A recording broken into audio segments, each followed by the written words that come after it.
আজ জুমার দিনে বাড়াতে চুপি চুপি দোয়াটি 11 বার পড়ুন। আপনার জীবনের সকল ধরনের সগীরা কবিরা গুনাহ মাফ হবে।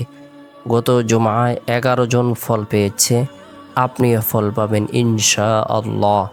জুমার দিন অত্যন্ত বরকতপূর্ণ একটি দিন, ফজিলতপূর্ণ একটি দিন, মাহাত্ম্যপূর্ণ একটি দিন, তাৎপর্যপূর্ণ একটি দিন। জুমার দিনে আল্লাহ তাআলা নূর প্রদান করে থাকেন, জুমার রাতে আল্লাহ তাআলা নূর প্রদান করে থাকেন। জুমার দিনে অথবা রাতে আল্লাহ তাআলা অসংখ্য অগণিত নারী পুরুষদেরকে ক্ষমা করে দেন, তাদের দোয়াকে কবুল করেন, আশা আকাঙ্ক্ষাকে পূরণ করে দেন। জুমার দিনটিকে স্বয়ং নবী করিম সাল্লাল্লাহু আলাইহি সাল্লাম গুরুত্ব দিয়েছেন। আমরা মুসলিম হিসেবে জুমার দিনটিকে গুরুত্ব প্রদান করে থাকি। কোরআন হাদিসের আলোকে জুমার দিনটিকে গুরুত্ব প্রদান করা হয়েছে। জুমার দিনে অথবা রাতে কোনো মুমিন মুসলমান যদি ইন্তেকাল করে মারা যায়, আল্লাহ পাক রব্বুল আলামিন তাকে কবরের ফিতনা, কবরের সওয়াল জবাব, কবরের আযাব থেকে নিরাপত্তা দান করবেন। আল্লাহ তাআলা তাকে শহীদি মর্যাদা দান করবেন। জুমার দিনের বিভিন্ন আমলের কথা হাদিসে উল্লেখ রয়েছে। এর মধ্যে থেকে ফজিলতপূর্ণ একটি আমল হলো জুমার দিন সূরাতুল কাহাফ তেলাওয়াত করা। যে ব্যক্তি জুমার দিন সূরাতুল কাহাফ তেলাওয়াত করবে, আমল করবে, আল্লাহ পাক রব্বুল আলামিন তাকে দাজ্জালের ভয়াবহ ফিতনা থেকে নিরাপত্তা দান করবেন। যে ব্যক্তি জুমার দিন সূরাতুল কাহাফ আমল করবে, আল্লাহ পাক রব্বুল আলামিন তার ঈমানের মধ্যে একটি নূর প্রদান করবেন, যে নূরটি দীর্ঘ 1 সপ্তাহ পর্যন্ত তার অন্তরের মধ্যে চমকাতে থাকবে। যে ব্যক্তি জুমার দিন সূরাতুল কাহাফ আমল করবে, আল্লাহ তাআলা তার জন্য 70,000 ফেরেশতা নিযুক্ত করে দিবেন। এই 70,000 ফেরেশতা দীর্ঘ 1 সপ্তাহ পর্যন্ত তার জন্য মাগফিরাত কামনা করতে থাকবে। আমরা প্রত্যেকে গুরুত্ব সহকারে জুমার দিন ফজরের নামাজের পর থেকে নিয়ে জুমার নামাজের আগ পর্যন্ত যে সময় রয়েছে, এই সময়ের মধ্যে সূরাতুল কাহাফ আমল করার জন্য, তেলাওয়াত করার জন্য চেষ্টা করব। এরপরে গুরুত্ব সহকারে জুমার দিন জুমার নামাজ সম্পূর্ণ করার পর, মা বোনেরা জোহরের নামাজ সম্পূর্ণ করার পর নিরিবিলি এক পরিবেশের মধ্যে বসে গুনাহ মাফের উদ্দেশ্যে তওবার নিয়তে 11 বার ইস্তিগফারের আমল করব। আস্তাগফিরুল্লাহ রাব্বি মিন কুল্লি যামবি ওয়া আতুবু ইলাইহি, আস্তাগফিরুল্লাহ রাব্বি মিন কুল্লি যামবি ওয়া আতুবু ইলাইহি।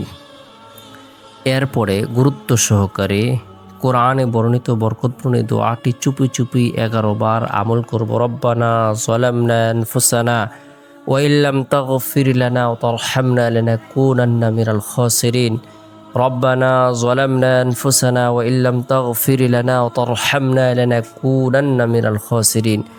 হে আমাদের প্রতিপালক, আমরা নিজেদের উপর জুলুম করেছি, তুমি যদি আমাদেরকে ক্ষমা না করো এবং আমাদের প্রতি রহম না করো, তাহলে অবশ্যই আমরা ধ্বংস হয়ে যাব। সূরা আরাফ আয়াত নং 23। তাই গুরুত্ব সহকারে আমরা প্রত্যেকেই জুমার দিন বরকতপূর্ণ এই দোয়াটি চুপি চুপি 11 বার আমল করব। আল্লাহ তাআলা দোয়ার বরকতে বান্দার জটিল ও কঠিন বিপদ দূর করে দিবেন, গায়েবী সাহায্য প্রদান করবেন, তার আশা আকাঙ্ক্ষাগুলোকে পূরণ করে দিবেন। প্রত্যেকটা ব্যক্তির প্রত্যেকটি দোয়ায় আল্লাহ তাআলা কবুল করে থাকেন। কোনো কোনো দোয়ার বরকতে আল্লাহ তাআলা বিপদ আপদ দূর করে দেন। কোনো কোনো দোয়ার বরকতে আল্লাহ তাআলা তাকে গায়েবী রিজিক প্রদান করেন। কোনো কোনো দোয়ার বরকতে আল্লাহ তাআলা তার গুনাহকে মাফ করে দেন। আল্লাহ তাআলা তার পদমর্যাদাকে বৃদ্ধি করে দেন।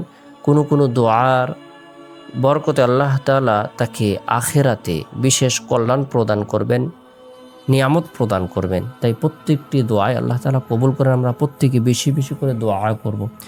এরপরে জুমার দিন আসরের নামাজ সম্পূর্ণ করার পর গুরুত্ব সহকারে নবী সাল্লাল্লাহু আলাইহি সাল্লামের প্রতি মহব্বত রেখে, ভালোবাসা রেখে, আন্তরিকতা রেখে দুরুদের আমল করব। আল্লাহুম্মা সাল্লি আলা মুহাম্মাদিন নবিয়্যিল উম্মি ওয়া আলা আলিহি ওয়া সাল্লিম তাসলিমা। যে ব্যক্তি এই দুরুদের আমল করবে, আল্লাহ পাক রব্বুল আলামিন তার সগীরা গুনাহগুলোকে মাফ করে দিবেন। আল্লাহ তাআলা গায়েবী সাহায্য প্রদান করবেন, পদমর্যাদাকে বৃদ্ধি করে দিবেন। আল্লাহ পাক রব্বুল আলামিন তাকে অসংখ্য অগণিত নেকি প্রদান করবেন। তাই গুরুত্ব সহকারে দুরুদের আমল করব। এরপরে জুমার দিন শেষ হওয়ার পর যে রাত আসে, রাতটি হলো বরকতপূর্ণ একটি রাত। এই রাতের মধ্যে বিশেষ করে এশারের নামাজ সম্পূর্ণ করার পর সুবহানাল্লাহ 33 বার, আলহামদুলিল্লাহ 33 বার, আল্লাহু আকবার 34 বার এই তাসবিহ, তাহলিল, তাকবীর পাঠ করব। যথাসময়ে আল্লাহর নাম নিয়ে ঘুমিয়ে যাব।